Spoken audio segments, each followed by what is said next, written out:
समस्त श्रोता बंधु वीर सिंह स्टूडियो प्रहलादपुर के सौजन्य से आपको लेकर के चल रहा हूं मैं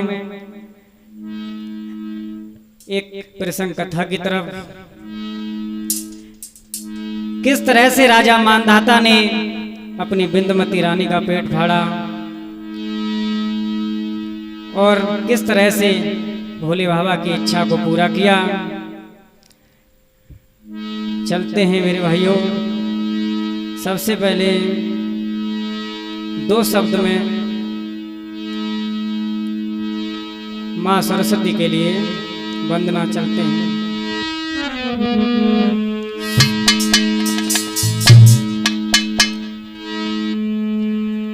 आरे सुमिरन करके जगदम्बा को, आरे सुमिरन करके जगदम्बा को, सीता सावित्री को सिरनाए।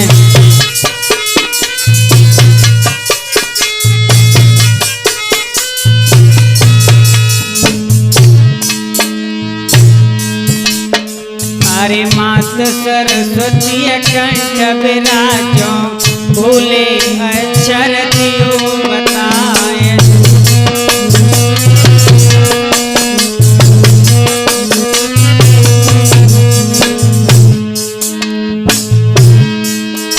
अरे मैया सुमिरे जय नगर कियो,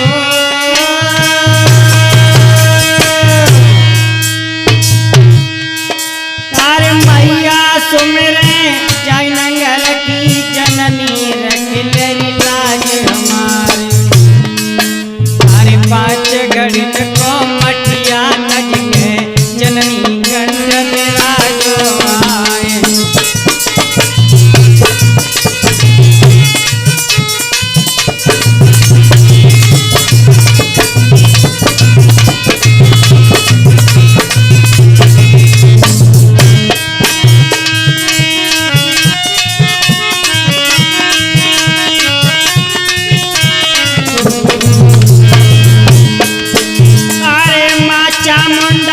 हम सुमिरत हैं भैया ध्यान बिसर नहीं जाए।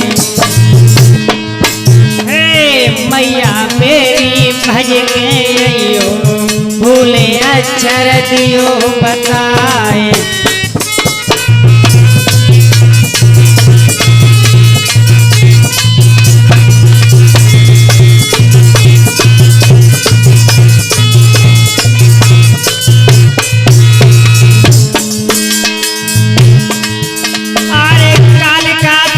चक्री पाली निकयसने में करोरी सहाय। अरे माता पिता को हम सुमिरत हैं, जन्म से जनने जन्म दियो रे मोया।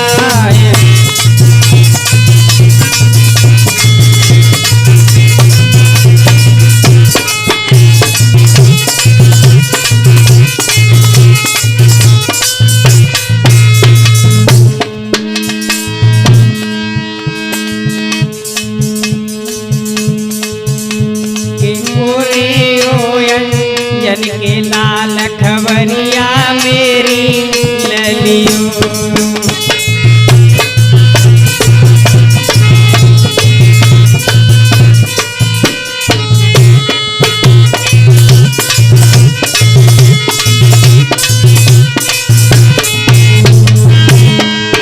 अरे मेरी लली जो खबरिया मेरी लली जो, के वीर हनुमान खबरिया मेरी ललियो।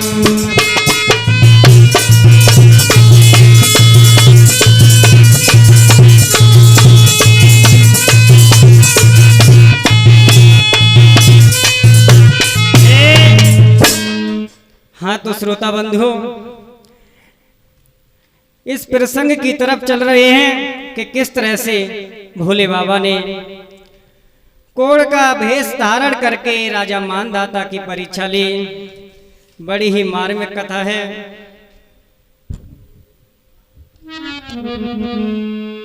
राजा मानधाता ने किस तरह से बिंदुमती का पेट फाड़ा।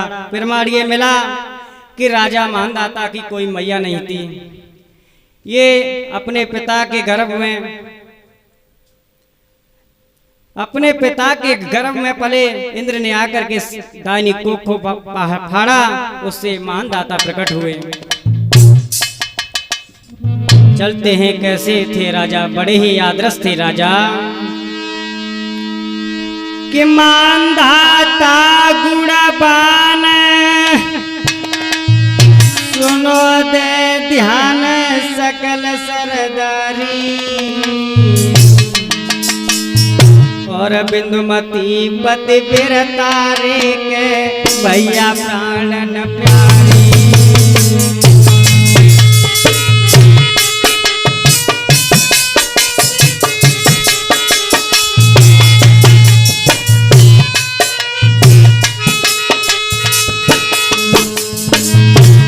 बड़े ही आदर्श राजा थे, धर्म पर चलने वाले। उनकी यश की राजा, यश की ध्वजा स्वर्ग में विराजमान हो रही थी। ऐसे नहीं मेरे भैया। अरे मानधाता गुणवान सुनो दे ध्यान सकल सरदारी, अरे बिंदुमती पति फिर तारे के घर में प्राण न प्यारी।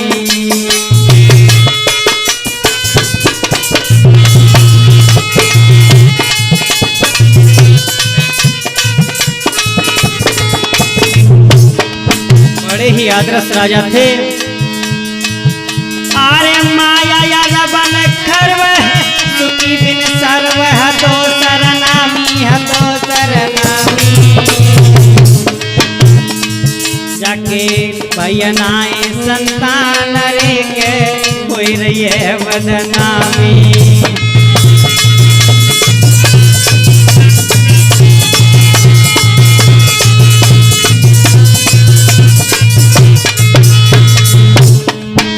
ऐसा ही नहीं दोस्तों,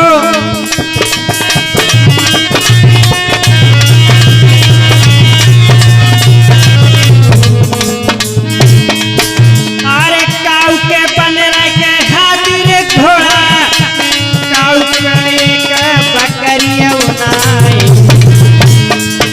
अरे काऊ के बेटा के 10 खेले तो भूप पे एक बेटरिया आए।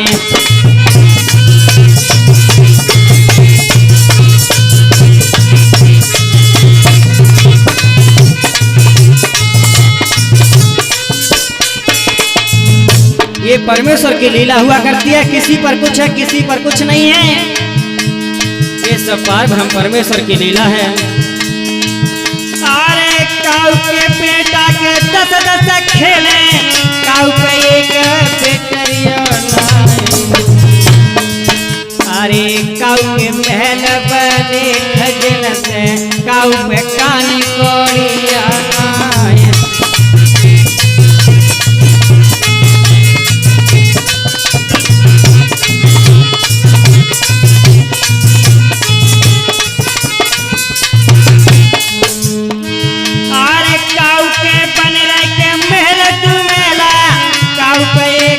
झोपड़िया। अरे काऊ के लड़का के 10 खेले तो भूप पे एक बेटरिया नाई।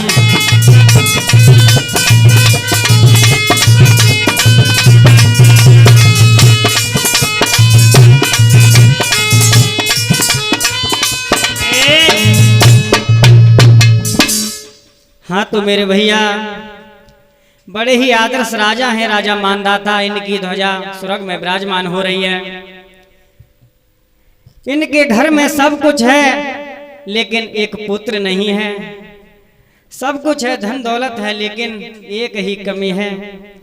इधर रानी बिंदुमती कहने लगी, महाराज अरे दुनिया के लोग मुझे भरा बुला कर बोलते हैं, लेकिन क्या कहूं मैं, विधाता मुझसे इतना रूठ गया है, उसने मुझे एक भी संतान नहीं दी। हे परमात्मा, अब मैं क्या करूं क्या करूं। आज रोने लगी, कहने लगी, हे प्रभु तुमने कैसी ये निगाहें पसारी हैं हम पर, जो कि मुझे एक भी पुत्र नहीं दिया तुमने। ना जाने कितनों दिनों से रूठ गए हम पर, एक भी जरा भी पुत्र नहीं है हे प्रभु। और रो करके बोली है बिंदुमती, सुनो प्रभु कि प्रभु तेने कैसी नजरें डाली, मेरे भयो न कोई लाल।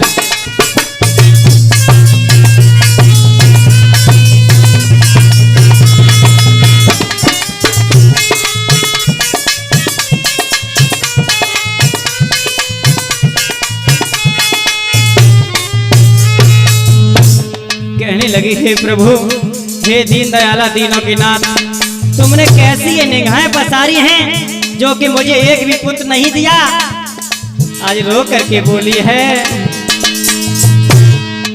ओ विधना तेरी लीला न्यारी,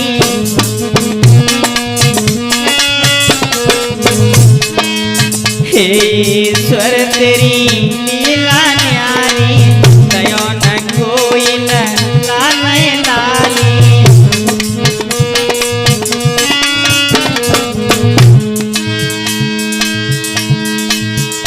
अरे बिंदुमती की गोदी रही खाली, चने कैसी नजर डाली, मेरे भयो नए गौलाल।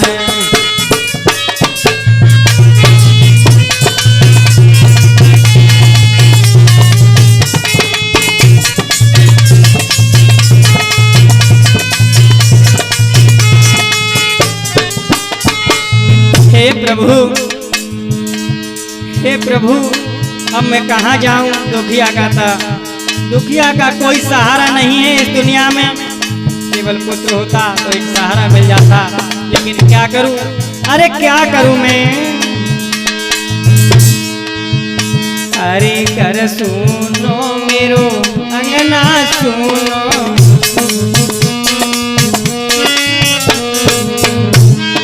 कर सुनो मेरो अंगना सुनो, बिना बेटा के दुख मोए सुनो।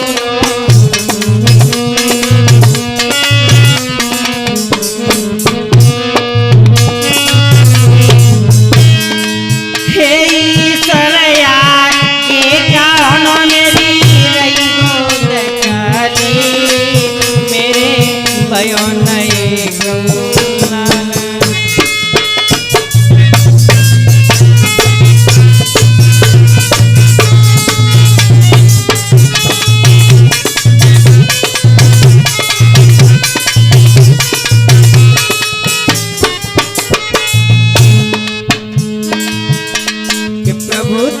कैसी विपत्ति डाली, मेरे भयो नए गौलाल।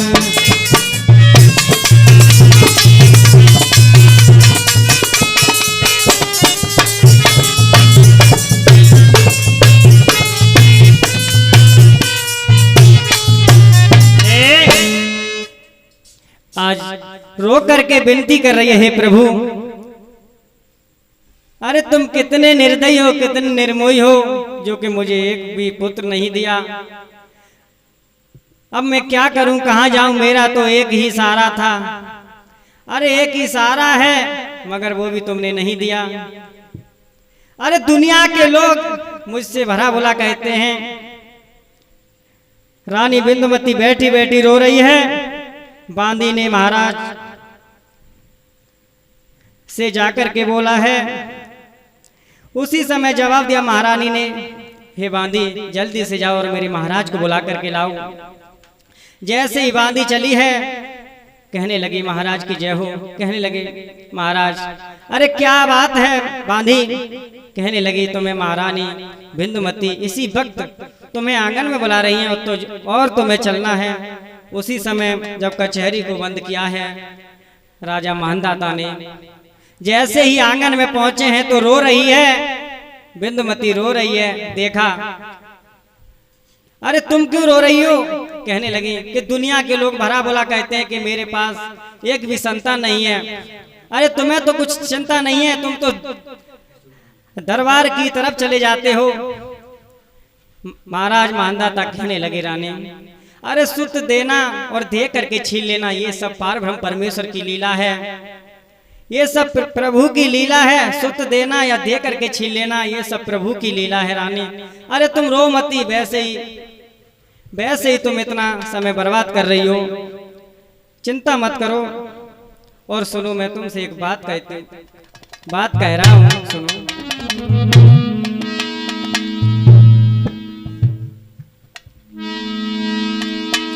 कि चिंता है बड़ी चिता से भी नरक को निर्जीव बनाती है, और मुर्दा को चिता जलाती है, चिंता जीवित को खाती है।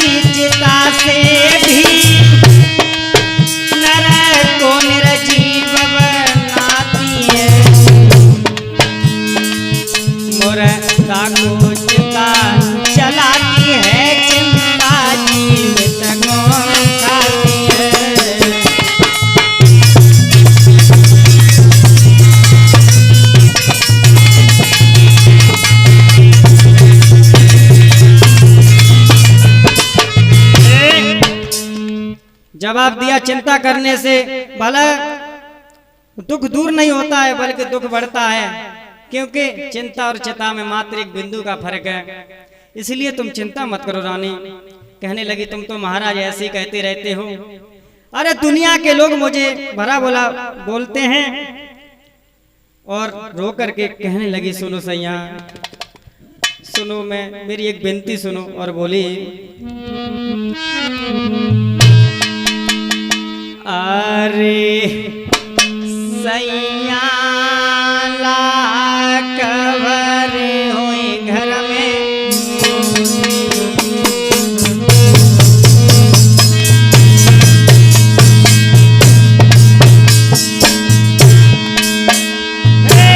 राजा ला कवर होई घर में,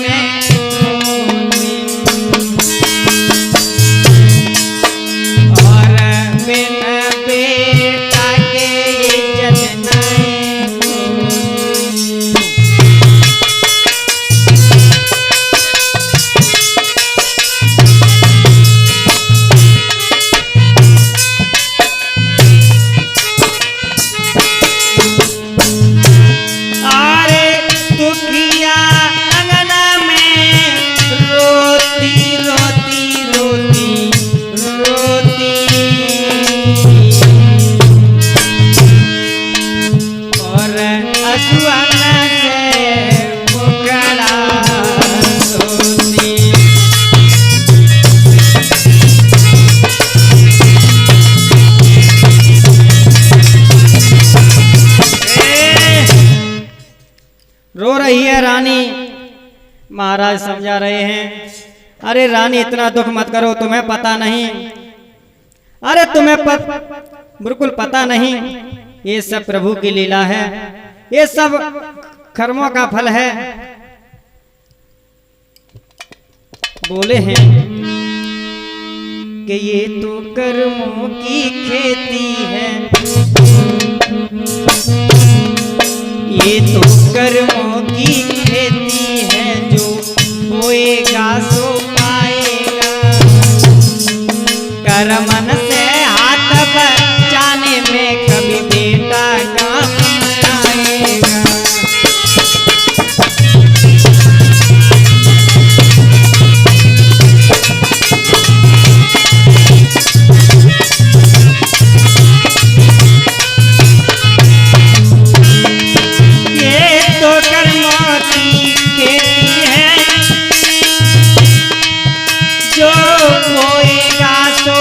पाएगा।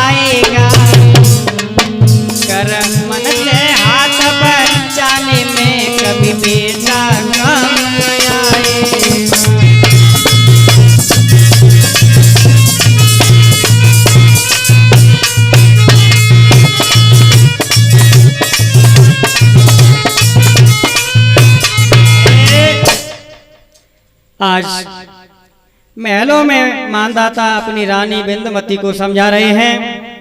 इधर कैलाश पर्वत पर पार्वती और भोले बाबा बैठे हुए हैं। आज पार्वती भोले बाबा से झुंझला के बोली, हे प्रभु आज तुमसे हम एक बात कहें। बोले कहो। कि तुम ये बताओ कि ये पृथ्वी किस पर टिकी हुई है।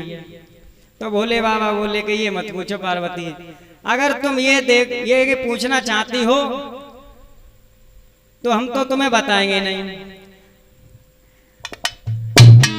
हम तो तुम्हें नहीं बताएंगे ये पृथ्वी किस पर टिकी हुई है। पार्वती बोली, भोले बाबा बता दो। इधर नाराज हो गई, कहने भोले बाबा बोले नाराज हो जाओ तो हमारा क्या बिगड़ जाएगा। पार्वती कहने लगी अब हम बोलेंगे ही नहीं। इधर पार्वती ने जवाब दिया, भोले बाबा कोई कहता है ये पृथ्वी शेषनाग के सैया पर टिकी हुई है, कोई कहता है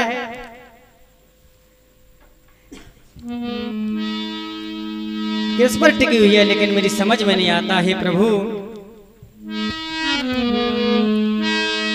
बोले हैं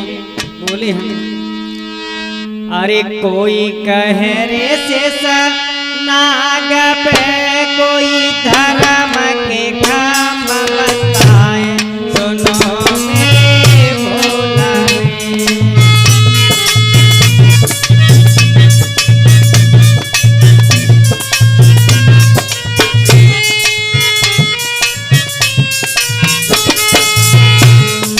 कोई तो कहता है ये धरती शेषनाग के फन पर टिकी है, कोई कहता है गाय के सींग पर टिकी है, लेकिन मेरी समझ में नहीं आता भोले बाबा।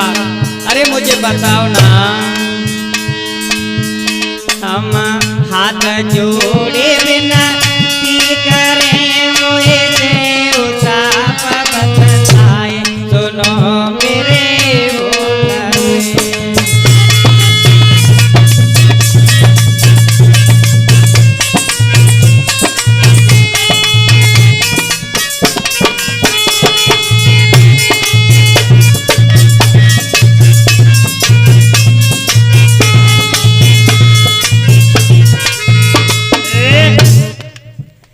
कोई तो कहता है कि शेषनाग के फन पर टिकी है, कोई कहता है गाय के सींग पर टिकी है, लेकिन मेरी समझ में नहीं आता। इतनी बात हमें बता दीजिए महाराज।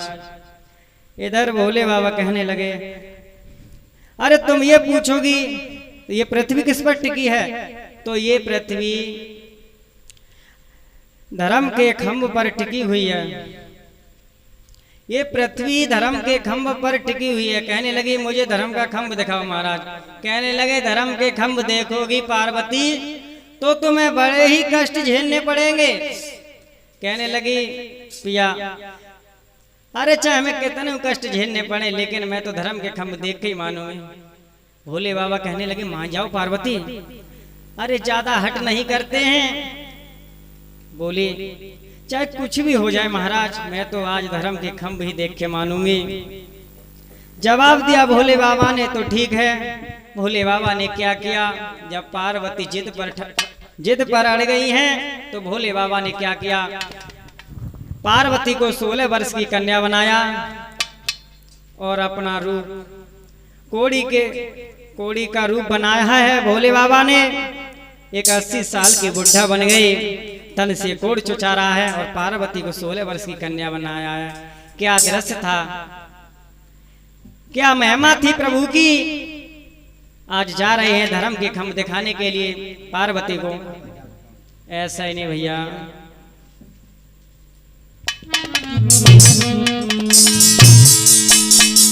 अरे तन से कोड़ चुचाए। इधर भोले बाबा ने कोड़ी का रूप बना लिया है मेरे भैया, और पार्वती को 16 वर्ष की कन्या बनाया। क्या दृश्य था। अरे तन से कोड़ चुचाए, रूप पे रुपया धर लियो।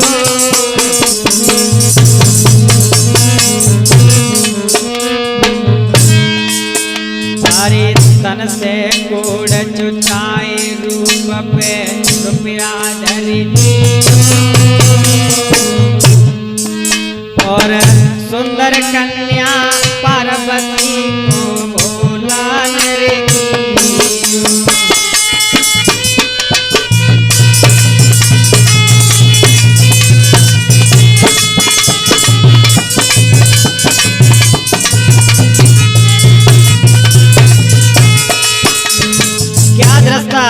पार्वती को 16 वर्ष की कन्या बनाया। ऐसा ही नहीं, अरे पागमा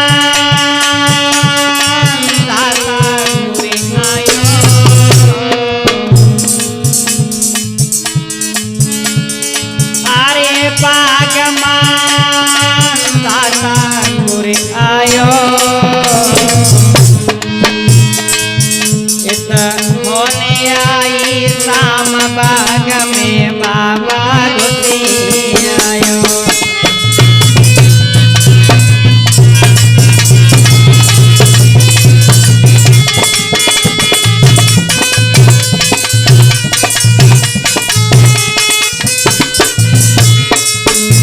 इधर महाराज पार्वती को लेकर के जा रहे हैं। 16 वर्ष की कन्या का रूप है पार्वती का। लोग देखने वाले दृश्य देख रहे हैं इस बुढ़ा के साथ में, और ये 16 वर्ष की कन्या। चले हैं राजा मानदाता के बाग में पहुंच गए, लेकिन राजा मानदाता पर कोई संतान नहीं थी। अरे भूप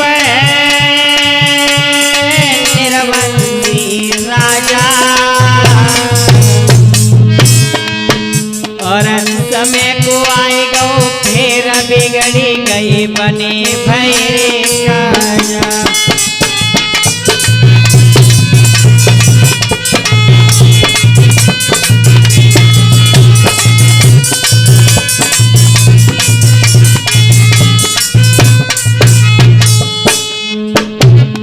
किसी दिन ये राजा मानदाता अरे बहुत बड़े धनवान थे, लेकिन प्रभु की ऐसी कृपा से बाग भी हरा भरा था, वो सारा सूख गया। कुआं में भी पानी सूख गया था। अरे कदम जब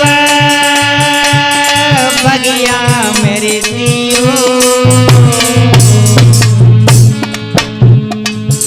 और बाग गयो हरे आए कदम जब भोला करे दियो।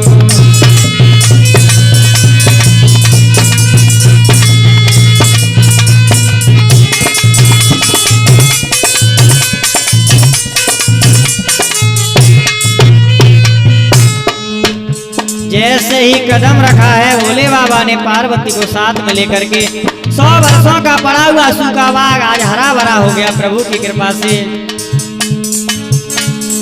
अरे धन्य है पार्वती मैया,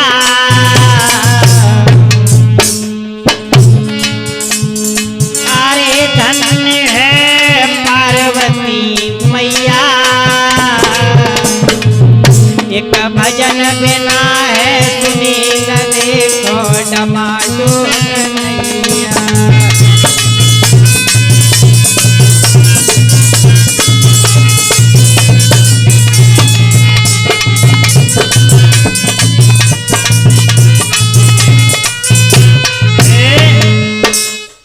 जिस समय भोले बाबा ने पार्वती को जब अपना रूप दिखाया तो पार्वती कहने लगी आज मैं समझ गई भोले बाबा तुम्हारी चालाकी। अरे अब तो मैं धर्म के खंभ देख के ही मानूंगी। पार्वती मन में खुश होने लगी। जिस समय भोले बाबा ने पार्वती को लेकर के बगीचे में जैसे ही कदम रखा तो राजा मानदाता का 100 वर्षों का पड़ा सूखा बाग आज हरा भरा हो गया। कुएं में पानी आ गया। क्या थी परम परमेश्वर की वो लीला। पेड़ पौधे हरे भरे हो गए और सारा बाग भी हरा हो गया। जैसे ही सुबह भास्कर देव ने पूरब में जब आंखें खोली हैं, इधर रानी बिंदुमती अपनी अटिया पर चढ़ी है। जैसे ही उसने बाग की तरफ देखा है तो क्या होता है मेरे भैया। जैसे रानी बिंदुमती ने बगिया की तरफ देखा है सुबह छत से, अरे बिंदुमती अटिया पे ठाड़ी और पीरन ध्यान बिसर नहीं जाए।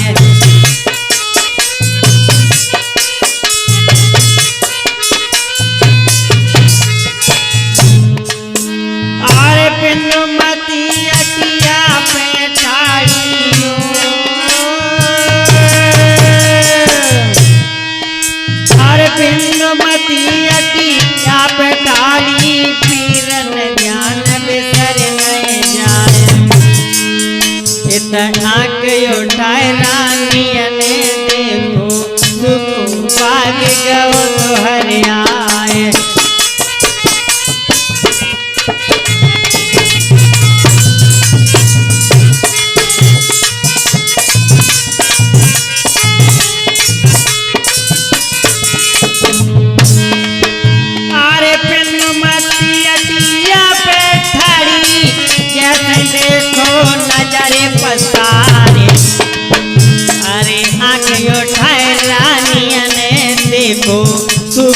भागी गौ तो लहराए।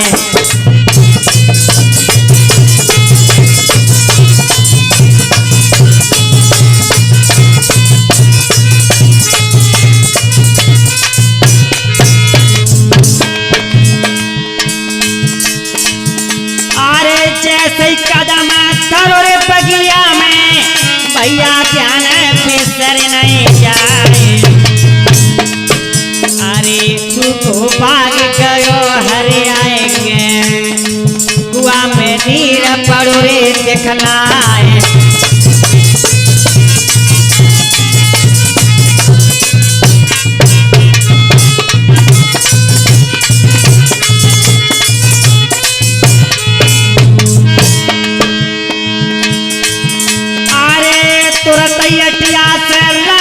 चल गई पहुंची रंग महल दरबार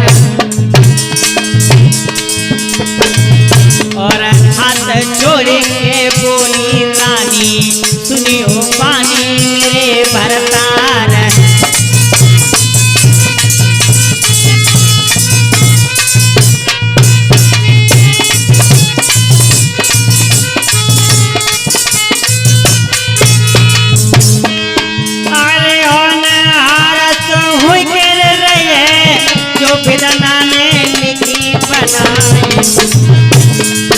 और लिखी पिता कीरे नहीं मिटे है चाहे तुम करियो के लाग पाए।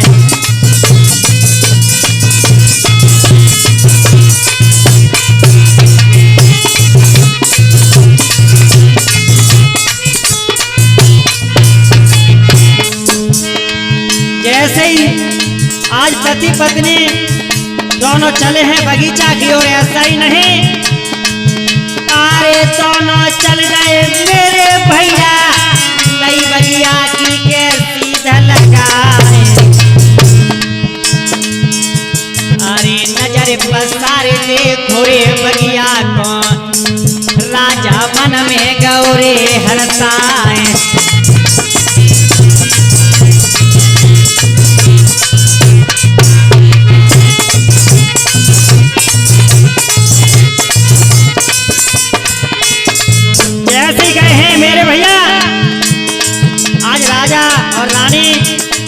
बगीचे में गए, हरा भरा बाग देखा, खुश हो गए।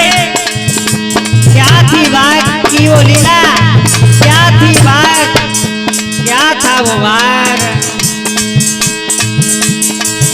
अरे कोयल कूके रे बगिया में मर्दो ध्यान बिसर नहीं जाए। अरे पपिया खग बिंदु काले में मधुरी तान के रहे दरसाए।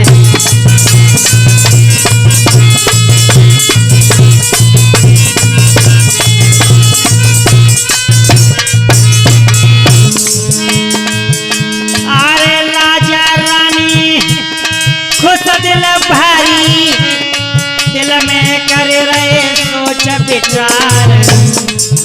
अरे 100 वर्षों को सुको बगीचा प्रभु की लीला से गौ हरियाए।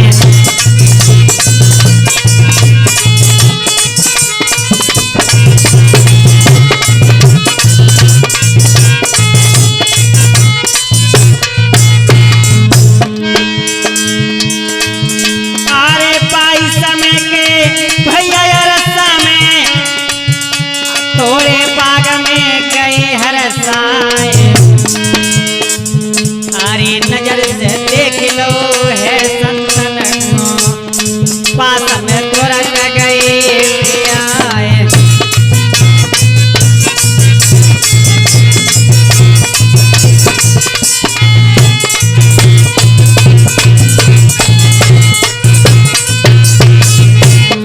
ऐसा ही नहीं भैया,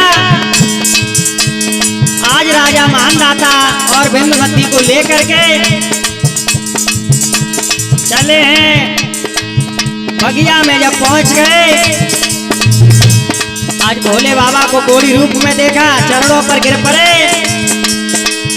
अरे देखो प्रभु को जब बगिया में दोनों गिरे चरण खाए। अरे हाथ जोड़ के विनय कर रही तुम्हारी लीला है रे अपरंपार।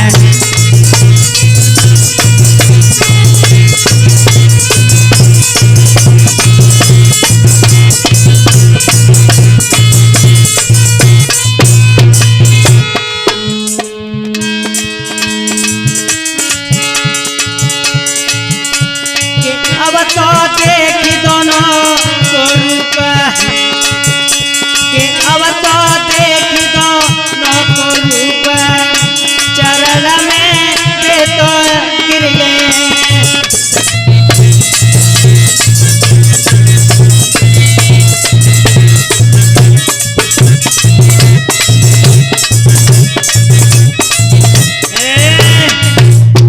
मेरे भैया जैसे ही महाराज ने अपना हरा भरा बाग देखा है, रानी बिंदुमती ने बड़े ही खुश हुए। थोड़ी दूर और आगे चले हैं तो भोले बाबा कोड़ी के रूप में बैठे थे, अपना भजन कर रहे थे।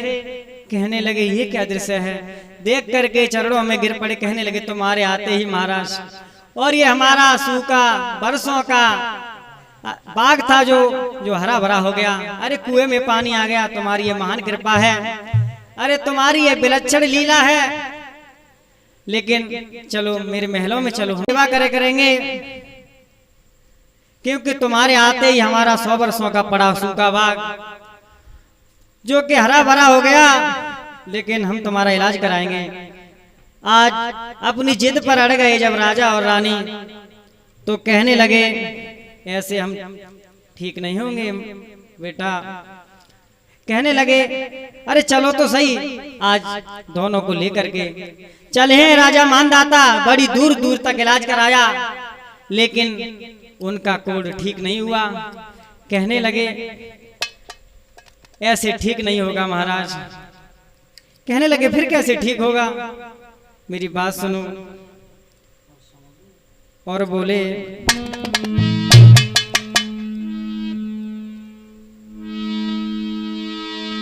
कि अपने बेटे का होने अगर, आज राजा मानदाता से बोले हैं भोले बाबा सुनो, ऐसे कोढ़ मेरा ठीक नहीं होगा। कि अपने बेटे का होने अगर, और तू मेरे ऊपर डालेगा,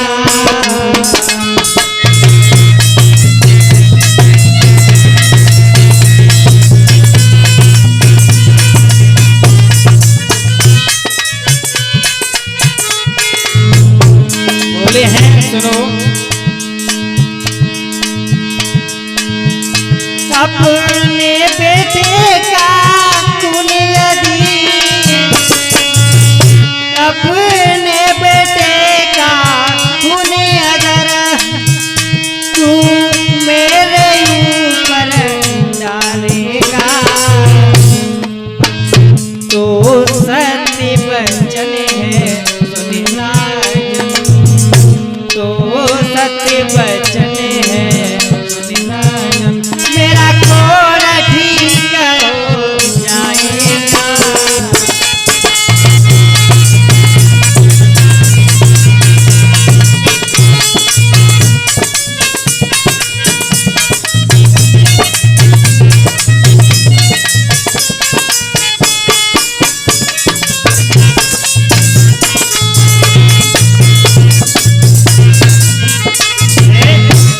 जवाब दिया ऐसे मेरा कोढ़ ये ठीक नहीं होगा राजा। अपने बेटे का खून अगर इस पर डाल दोगे तो ये मेरा कोढ़ ठीक हो जाएगा। राजा मानदाता कहने लगे हे प्रभु, हे प्रभु, अब मैं क्या करूं, मेरे पास तो पुत्र ही नहीं है, क्या करूं। इधर रानी बिंदुमती कहने लगी क्या करें महाराज, क्या करें, क्या करें। दोनों सोच रहे हैं ऐसा ही नहीं। आज रानी सोच रही है, इधर राजा मानदाता कह रहे हैं आज मैंने संत की बात को पूरा नहीं किया तो मेरा धर्म नष्ट हो जाएगा। आज तक मैं सभी के वचनों को पूरा करता हुआ आया, लेकिन यहीं पर मेरी नैया डूब रही है। हे प्रभु, हे दीनबंधु दीनदयाल, मेरी नैया को पार करो। हे प्रभु, आज अपने पति की बात को मन में सोच करके बोली। क्या सोच रहे पति? कहने लगे आज मेरे महाराज पर बड़ा ही संकट है, वचन को पूरा नहीं कर पा रहे हैं, इनका खुलेआम पूरा धर्म जा रहा है। और ऐसा ही नहीं मेरे भैया,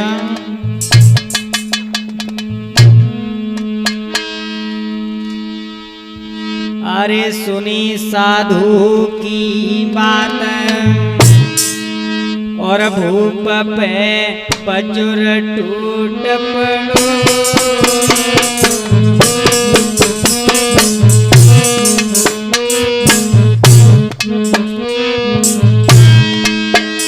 अरे सुनी साधु की बात भूप पे पजुर टूट गयो। मैं कैसे बांधू धीर विधाता हमसे रूठ गयो।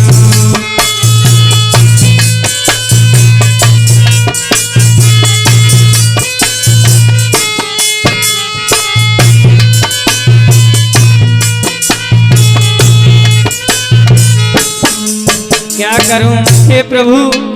अरे मैं क्या करूं? पहले ही विधाता हमसे रूठ गया था, लेकिन मैं कैसे दिल में धीर रखूं?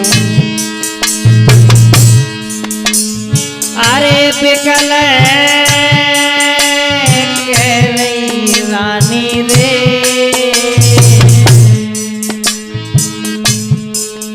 मेरे कोई ना संतान सब सुनी रजनानी।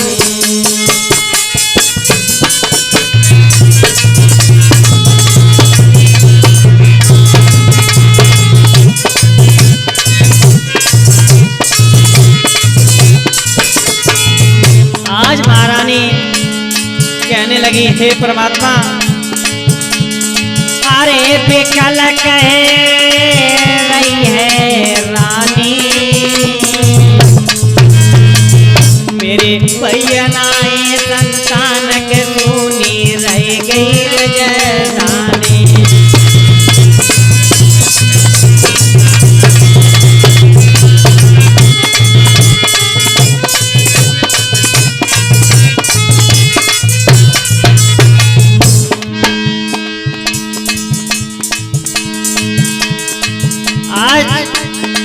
अपने पति की भाव को जान करके रानी बोली, बड़ी ही मुसीबत है।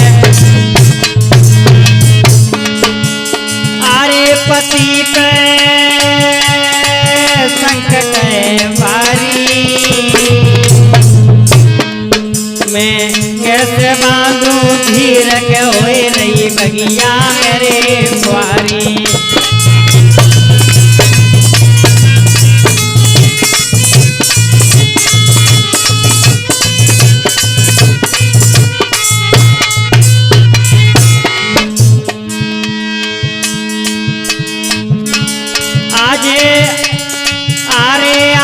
बसो कछु नाए चलतो,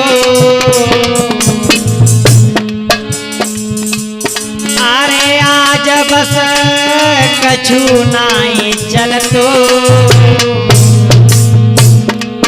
मोए होत देती मारे दुख मोए देखनो नहीं पड़तो। मोए होत देती मारे दुख मोए देखनो नहीं पड़तो।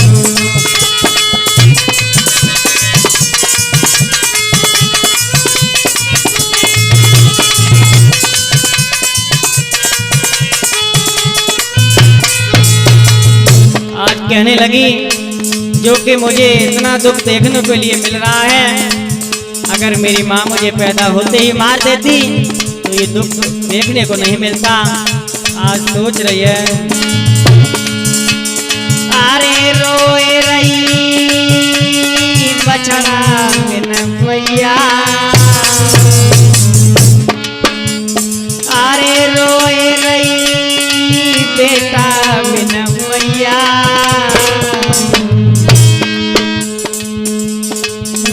का भजन बिना है भैया मेरे डमाडोलिया।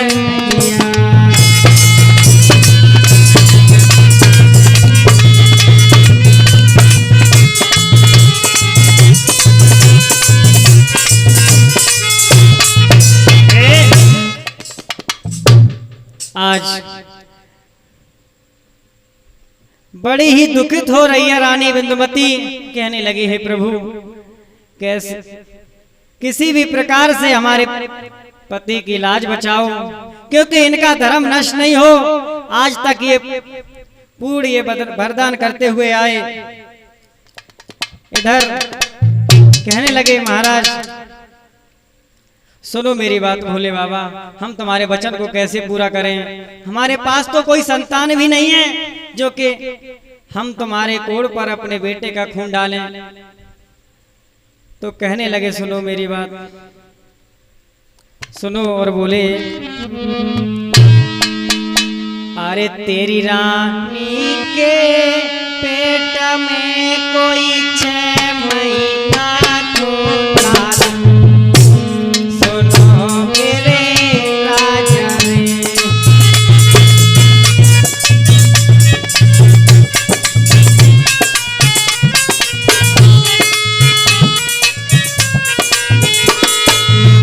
बोले हे राजा सुनो राजा।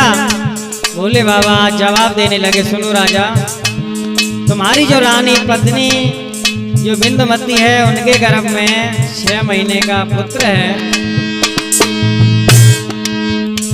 अरे तेरी रानी के पेट में कोई 6 महीना खून डाला, सुनो मेरे राजा रे।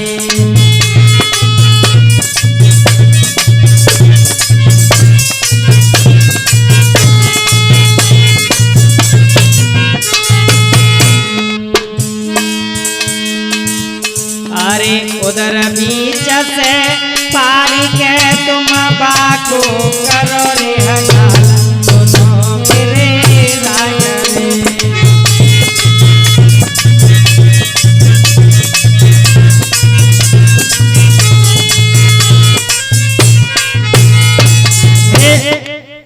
जवाब दिया तुम्हारी जो पत्नी है बिंदुमती उनके गर्भ में 6 महीना का पुत्र है।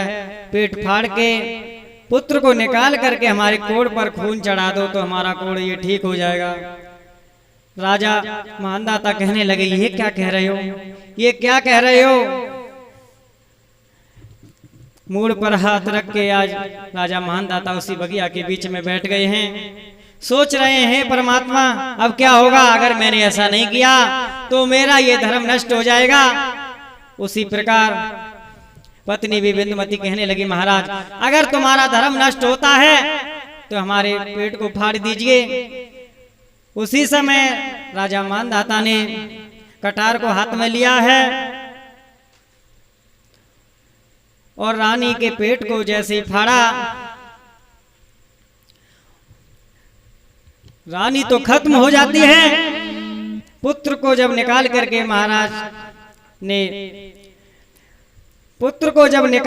महाराज ने भोले बाबा के कोड़ पर जब खून डाला है तो महाराज ने उनकी बात को पूरा किया और भोले बाबा असली रूप में आगे कहने लगे सुनो राजा तुम्हारे 3 पुत्र होंगे जो कि तुम्हारा सम्मान करेंगे, उनका जगत में नाम होगा। जाओ हम तुम्हें वरदान देते हैं। इसी प्रकार से भोले बाबा ने पार्वती के धर्म के खंभ दिखाया। चलते हैं एक प्रभु का भजन।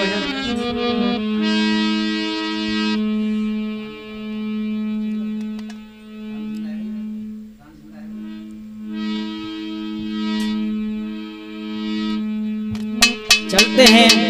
रानी को जब जिंदा किया है, रानी को भी जिंदा कर दिया। जाओ तुम्हारे 3 पुत्र होंगे और यश की ध्वजा स्वर्ग में विराजमान रहेगी। चलते एक प्रभु का भजन। अरे जय बोलो विपन बिहारी की जय बोलो।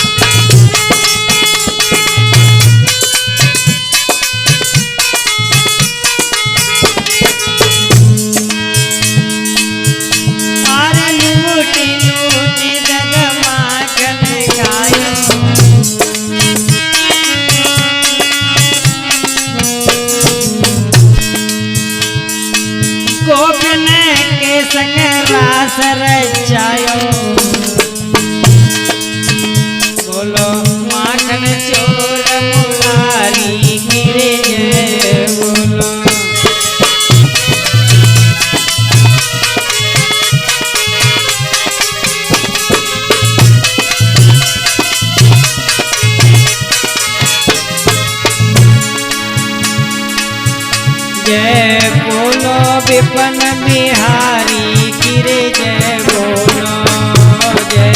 बोलो मदन